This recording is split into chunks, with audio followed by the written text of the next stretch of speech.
Alright, guys. Just a quick mention. Let me see. I guess the cultures I've been kind of looking at lately is the Nigerian Igbo Omenala culture, the South African Sangoma culture. Those are traditionalist types of groups. And then there's this holiday in India that I got introduced to from Drew Binsky, one of his more recent videos. Let me see if I can find it in my history.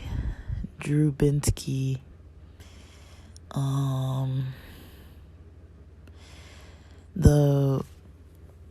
The holiday festival is called Dussehra. I don't know if that's what it's really called. Dussehra. It's in India. And it's like a 12-minute video of Drew Binsky recording, saying, I think the title is "I Went to India's Most Extreme Festival," something. I can't see the rest of the title because of the thumbnail. I can't see the rest of the title with the thumbnail. It's small, but yeah, so I can't see the full title, but I'll if I get into that, I'll talk about it at another time. But one thing I'm noticing is very interesting is coming across footage or video clips or information that is not readily available on YouTube. Now, that is something that I find very interesting. For something to not be readily available on YouTube or not available in English. Now, I'm not super biased. It's just, the internet in general. Yes, there's stuff in other languages, but YouTube in general and the internet in general does cater more towards English-speaking audiences. So I both like it. I do like this. I like that it's hard for me to find information in English about certain things. I mean, it's harder to learn about it, obviously, but even with my own Ndebele culture, there are quite a few really cool history videos where there's like elders speaking about, the history of the Ndebele people and talking about all this cool stuff, or like these old these older women, these elder ladies talking about things. And if there's no one there to translate, they're just recording and the information goes into the recording. But unless you speak the language, you don't know what the people are saying. You can kind of make out some of it sometimes, because sometimes people mix in English words, and if there's like visuals, you can kind of see. But if you don't know a language, it's really hard to learn about these like traditional things. And okay, so one thing, the reason why I mentioned Drew Binsky is because when I've been studying these different African groups, my own culture, as well as I think I kind of went into Nigerian because that was the first thing that kind of came up. And Nigerians are all over YouTube. Like, they've been all over YouTube. They have a lot of content about Igbo culture, about their foods, about like African parents and different things like that. Like a lot of the content I find from Africans of like millennial and Gen Z and Gen Alpha generations tends to be Nigerian people. And a lot of Nigerians value Western education. They get education. They know how to use technology. I mean, if you watch, I'm not saying base all your beliefs or understanding of Nigerian culture on Netflix. Don't do that. But Netflix does have a lot of very interesting movies and series out of Nigeria. Like, I think the majority of their African content is from Nigeria now. I think the last time I checked it was, and it was really good. It was really fun to watch the stories, but you really do see like the disparity between maybe like the haves and the have-nots. And there's a side of Netflix there's a side of African culture that I see shown on Netflix that you don't see everywhere else. You know, you're seeing people living in mansions with servants and security guards and going to private schools with uniforms. And well, a lot of schools have uniforms in African countries, but and a lot of schools are private schools. But you know, you're seeing people who have accumulated some kind of wealth, own businesses. Like, there's these in-depth storylines of these family units that are kind of now newly modern and successful by Western standards. But when you watch the movies or the series, you're like, culturally, these are not Western people. They don't act like them. There's like a system of like what role you're going to play in society, if you're a man, if you're a woman, if you're a husband, a wife, a child to your parents. You know, you're in front of elders, you know, how students are in school and how seriously they take studying and how the job market might be, and just these themes of stories that you see coming up. And I think there's valuable information in there. So for people who aren't aware of it, if you do subscribe to a super expensive Netflix subscription, I think that's probably a place where a lot of people haven't ventured, is into the African movies. Because I do find it interesting that, you know, there's a lot of Nigerian culture shown in movies. It's almost like India. They've become very technologically advanced too. It's just some countries you might not have a lot of opportunity, even if you do get a good education. And so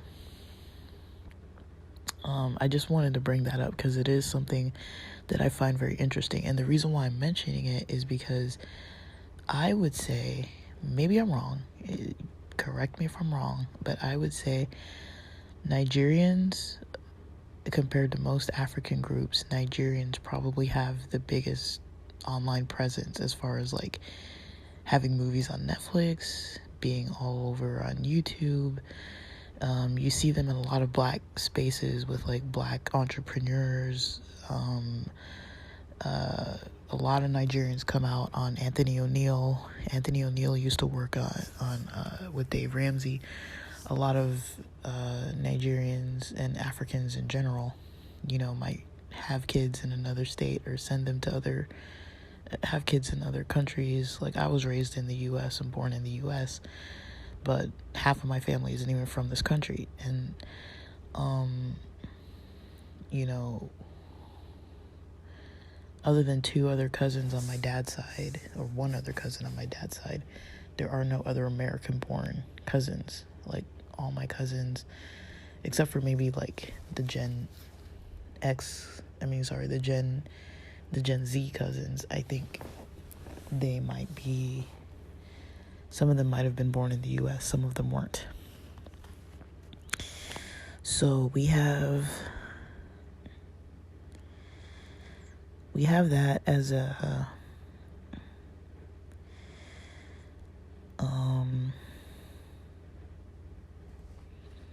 as something that, I use as like a framework when I'm talking about, I'm using that as a framework to talk about these traditionalist cultures, because it is interesting that a culture that you see that speaks English, that makes a lot of movies, that, holds true to their culture, but does have like an in with Western society. You can tell they're not like trying to spread their religion. It's like insider information. They're keeping it for them, speaking to their people. They're not talking to me or other people who can't really speak the language. They're talking to people who already speak it. They're not trying to like convert people or whatever. They're trying to educate their own people. And there's nothing wrong with that. I don't see anything wrong with that. I don't think they're saying everybody get away, don't even practice this, but it's like, it's part of, I think from what the first man in the video, from what, oh my gosh, am I still recording? Okay. Oh my gosh, my phone is trying to update, so I thought it was gonna kick me off the app. Almost everything kicks me off this app. So what was I talking about? So yeah, I was trying to get the guy's name. I don't know if I wrote it down. I don't know if I'm gonna have his name. I took some screenshots, but I didn't even take screenshots. Oh, I did. What does it say? No, I think he did say his name. I took a screenshot of the word Omenala, or he says Omenani, about the tradition. He said his name before that, and I can't go back and rewind it while I'm watching this. But that was at the very beginning, after the intro. Somewhere in the first couple minutes. So the guy with the type of cap on, you see him introducing, and I think he spoke after one of the Christian ladies. But yeah, it's something interesting to me that it's hard to find information that's in English. That to me is, like, I'm not saying it's impossible, but it's not easy. Like, usually when I search something in English, if it's popular, it's gonna come up. Almost all the time it's gonna come up. Multiple things are gonna come up. These are one of the first times I'm searching something more recently in life, and things are not coming up. And that's why I mentioned that Drew Binsky video in India. It doesn't really have, to my understanding, doesn't seem to have much to do about African culture. Not that I know of. I've heard some theories about, Africans and dark-skinned Indian people, and like, I don't really know. I really honestly don't know at all. But I'm not even in that topic, so I cannot say. I've heard about this four-race theory, and, there's a lot of different things I've heard. But with Drew Binsky, the reason why I thought it was interesting is because he was saying he was one of the only foreigners or white people, or I don't know if he said foreigners or white people, that they've ever seen, like, really at that festival in that village. And I think he said people all over India celebrate it, but it sounds like not everybody goes to that place. And then that kind of made me realize, because nowadays, I mean, when you're into looking at cultural information from just all over the place, nowadays when I see something different, I'm like, oh, that's something I haven't heard of before. It's very rare, honestly, that that I come across something that I've never heard of before, like ever, like that doesn't have any connection to any other thing. So it is kind of interesting to kind of start at like, you know, the ground level and trying to like dig information up from the ground level instead of having a foundation already. That's a different style of learning for me. Because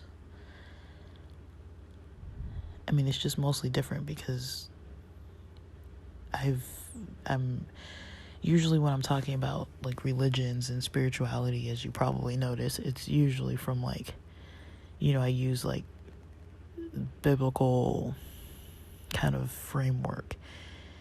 And it's not, I think the reason why I use it the most is because it's easy for me, because I have a foundation in it.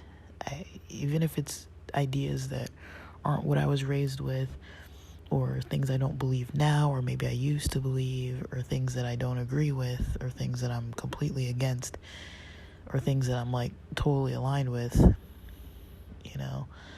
And I think you can find, you know, helpful, valuable information from all cultures. I don't really sit in judgment of cultures I don't know and just look at them and be like, oh, they're like possessed, you know, they're demon possessed, don't watch that. Like,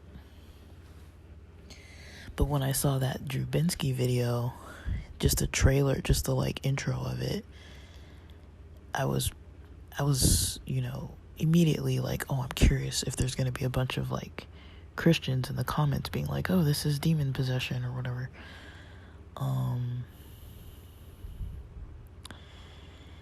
And I think, was it Drew Binsky? I think he pinned a comment to the top of that, to the comments of that video, and I think he said he was sick for 3 weeks after. It sounded like his throat and sinuses. He said it was due to like being around all the fire and smoke. But you know, myself being raised in like a Christian environment,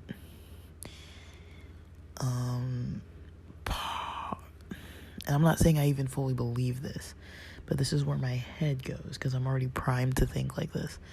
My head goes to, did he kind of like get like some kind of a spirit attached to him? Not a demon or whatever, but I do think that's possible. You know, I think it's possible for other people's, I'll put it this way, other people's spiritual issues can rub off onto other people. And it doesn't have to be like such a deep, like, oh, it's a demon possession thing. Not like that. I just mean, if you've ever been around like bitter people or lived in a house with bitter people, it's really hard to kind of keep your mood up. If you've been in a place that's like a heavy space, like kind of like where you've been, if there's been like trauma there, or like even not even of yourself or your own people, but even people who say that they visit places like in Austria and places where there were, Poland and places where there were like concentration camps, people say there's like a heavy feeling there. And like, you know, there are certain places where it's just like heavy, like the energy is heavy, and you might not even know why, you know. And so I'm wondering if there was something, I don't know, maybe it was just the fire and the smoke, but to me 3 weeks seems like a really long time to be dealing with something. I mean, I've never been around fire and smoke that bad, I don't think, but I've been around like really intense bonfires and really smoky places. I don't know if it takes more than like a week, or like a little over half a week to get like over something. And my sinuses are pretty sensitive, and I light incense, not all the time, but a little bit. I do it in little pieces, like small pieces, like an inch of a piece pretty much.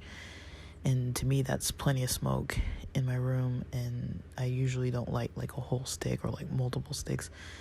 Or even if I light candles, if they're scented, it kind of can get to my sinuses. So I could imagine maybe being around that for like a whole day.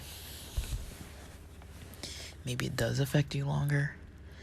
I don't know if I've been in a space for longer than, how long is a bonfire? Like a few hours? And you can kind of, you don't sit where the wind is blowing in your face usually. So, where the wind is blowing smoke in your face. So, I don't know. But that was just something that came up. I didn't really see a lot of people talking about demon possession, which I liked that I didn't see that. It might be in there. I just didn't go that deep into the comments because I was kind of trying to learn about other stuff. But that Drew Binsky video, I think a lot of people looking at it with like Western Christian eyes would be like, they would find something wrong with it. And when I went to search for videos about that festival practice, that tradition in India, I was met with the same situation where there's really not a lot of information in English about it, and the people who are talking about it aren't really talking to the Western world. And I think the reason why, in some of these other traditions, why you don't really see it in English so easily is that, people aren't trying to convert you. They don't care if you believe what they believe. They're just practicing their own thing privately or with their own community and, doing these things. And they don't really, it's so deeply rooted in their culture and as part of who they are, with different ethnic groups and tribal groups and things, that they don't really care if other people know. So they're not trying to like reach like the widest, group of people. They're just trying to, if they are talking about it, it's like home video style or like to show people of their own culture. They're not trying to like spread the word to like the United States or whatever. Like they don't really care, which is, I like seeing that. I like seeing minority cultures having information that is their tribal information. I'm not saying people shouldn't share it. I'm just saying I like that because it's rare for me. It's rare for me to have to really dig into stuff and like really look. Even with my own, background, not Nigerian, but my own background. I have an uncle who wrote a paper or like an article or something, and the information that he talked about with Zimbabwe spirituality, I think he was comparing Ndebele culture and Shona culture. He had a lot more to report about Shona culture and very little about Ndebele culture. And this was like, I think from back in like the 80s, he was writing this. And still, when I look for the same information, I'm barely finding what he wrote about in like the 80s. But it's like the same thing over and over and over and over again, like worded differently. There's not different information. So unless you go to the people and talk to them, I don't know if there's any other way of learning. So I'm debating, I might go that route. I don't know. I've never really reached out to other people with this podcast or any others. I've never really tried to like get other people involved, but I would at least like to talk to people who could like shed some light, because mean, I think people tune in here because they also find these topics interesting and want to know more about people from different parts of the world and what's working for them. What are they doing? Why are they doing it?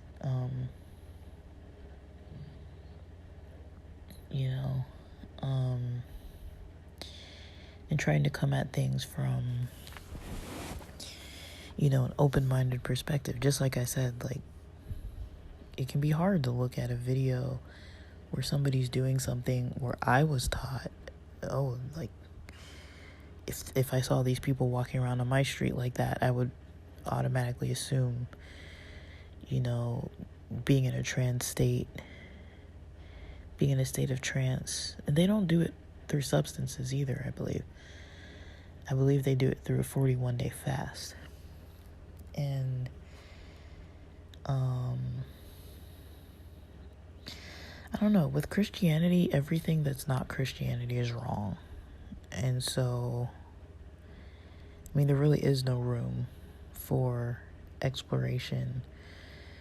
You're just taught, it's wrong. But I think something that's kind of breaking that barrier a little bit, it's kind of knocking at the door, is a few things. I'd say a few things, maybe. I only said one, but now I'm thinking there's maybe like 3-4 things. I could be wrong, but I think there's like 3-4 things that are opening people's minds lately. I would say one of those things is mental health and physical health programs, talking more about stress release and sleep hygiene and how meditation and yoga plays a role. Now, when people are in with a therapist or talking to their doctor about their anxiety or whatever it may be, or, needing like some kind of like needing to add like yoga or Pilates to some kind of, routine for like flexibility and strength, usually people aren't, like your doctor's not like praying with you and having some kind of like spiritual connection.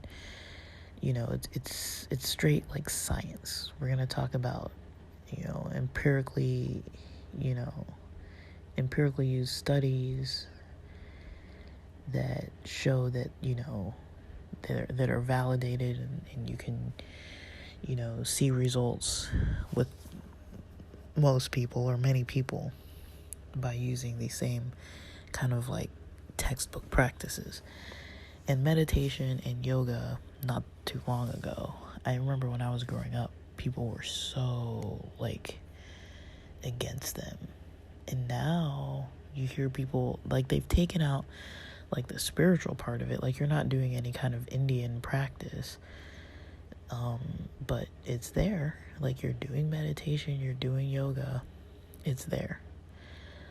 That's one thing. I would say another thing would be microdosing psilocybin or just CBD. I would say those are less controversial than psychedelics and cannabis in general. But I would say they're less controversial because they don't, like, microdosing doesn't get you any kind of high or any psychedelic effects, and CBD doesn't have any psychoactive properties. But these are more widespread now. Even in non-legal states, people can get them from nearby legal states. Like, it's easier to get now. Especially CBD products. Like, I feel like you could pretty much always get cannabis, but CBD products, just CBD alone, that's something that I never knew was like something you could really get up until cannabis, with the conversation about like recreational, legal, and medical started coming up.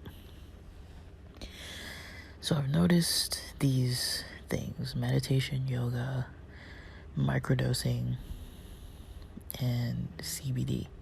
Microdosing psilocybin, which is, for people who don't know, what people refer to as magic mushrooms. Microdosing some strain of those where you get the effects, but you don't get high from it. CBD doesn't get you high either. You don't get stoned off of CBD. If you do get stoned, it's probably not only CBD in there. It'll put you to sleep. It'll help you relax. It helps with anxiety. Same with yoga. It can help you with stress. It can help you with strength. It can help you with posture. It can help you with flexibility, deep stretching. Meditation can help you with focus. It can help you with stress release and decrease anxiety, depression. And microdosing psilocybin does all of those, all of the above. So I've seen, little fight from the Christian church about these topics, which is good in my opinion. But I definitely grew up with the don't do drugs kind of thing. And it's maybe because I live in California that these are kind of more like normal topics. I don't know if I went to like Tennessee or like, I don't know, Alabama. I mean, do people think the same? I don't really know. But out here, people have embraced all of these things for like years now at this point. And at least around me they have, and people are noticing benefits from other things like that the Christian religion in general was often teaching them. Don't go anywhere near it. Don't go anywhere near shrooms. Don't go anywhere near any kind of cannabis product. Don't go anywhere near yoga and meditation and Eastern thought. And people have been not like religiously doing these things, but incorporating them into like their lifestyle balance practices throughout their weeks and stuff. And they've noticed some benefit to their lives. A lot of people have. And I think it's led people to question a lot lately of like, okay, we were taught all these things were wrong, but when I do them and I'm responsible, and even if I'm just dabbling a little bit and not doing it for some religious reason or some psychedelic trip or anything,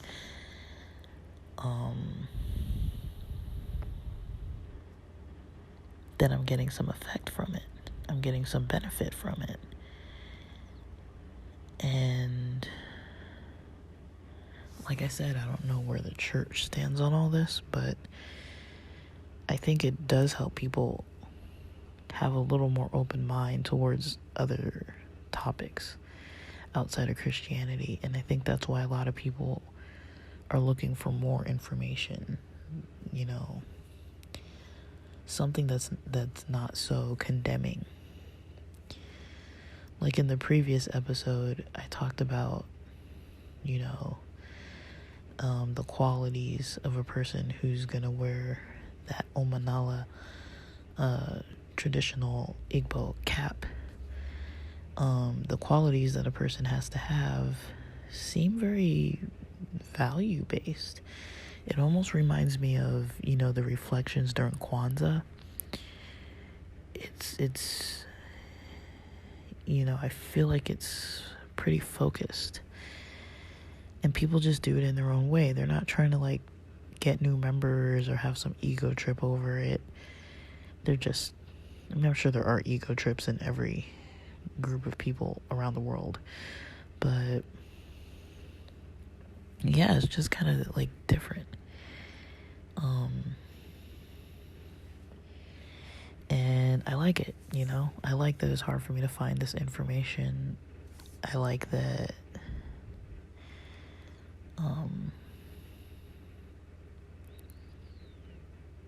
people are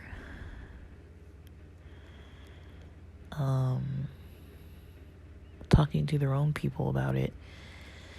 I like learning about groups of people and traditions and, tribal traditions where people kind of just do their own thing, and they're not very, they don't find it very important to kind of,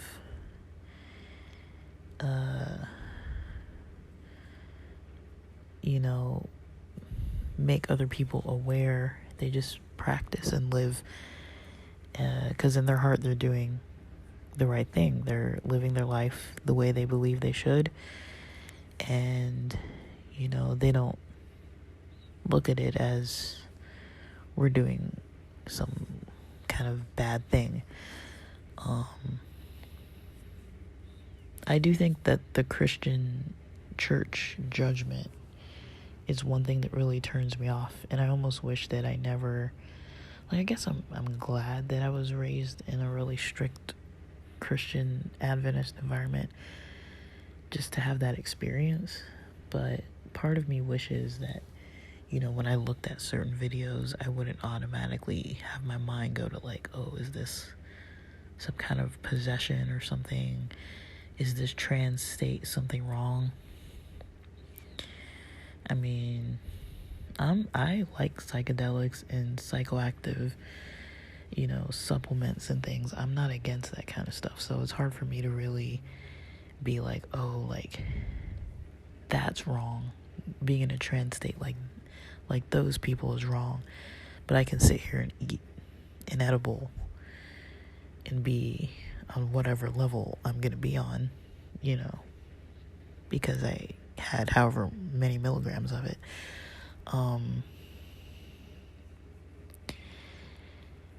And those are conscious decisions that I make for my own reasons, and I find value in it. And I didn't learn that at church,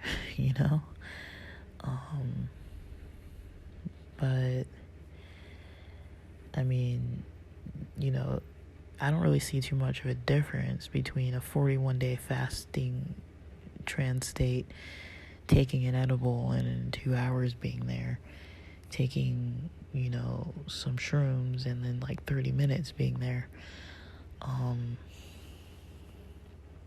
To me, it's kind of hard to see a true difference. When I saw the people in those, in the video about India, where the people were, kind of yelling and screaming and stuff, part of me looked at that and I was like, I think it's healthy for that stuff to come out,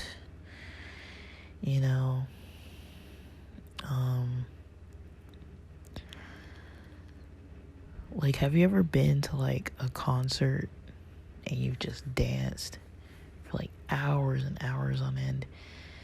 Or you go out and you sing at karaoke, or you're in the car driving, and if you like metal, you're screaming along to the music,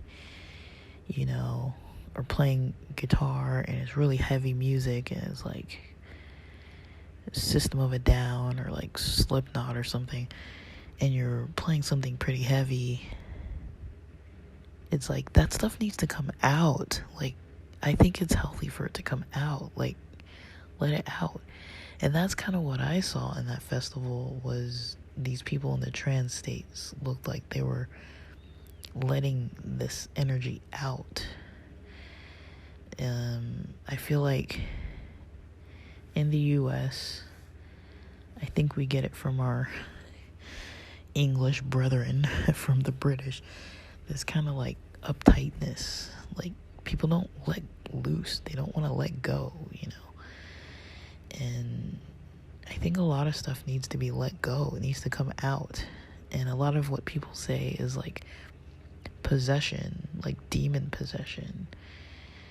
Not demon possession per se, but a lot of what people look at and say, oh, these people are possessed, or this trans state is doing something wrong to them. It's well, it's helping them release all this stuff. I've definitely experienced it with different things. Stuff comes out, and it's good. That stuff needs to come out, or else it's going to come out in really unhealthy ways, like anger and, lack of sleep, stress, lashing out at people, being irritable all the time, just tense, and, feeling like you're just going to, snap or something. Like, when people start feeling all that, anger, and there's no, particular reason, they need to release that, even if it's in, a workout, go run,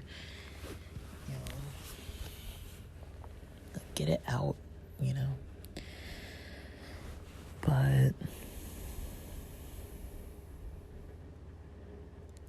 yeah, that's kind of all I have to say about that. I think we're coming up on something interesting just by how hard it is to find certain content, and finding it in English.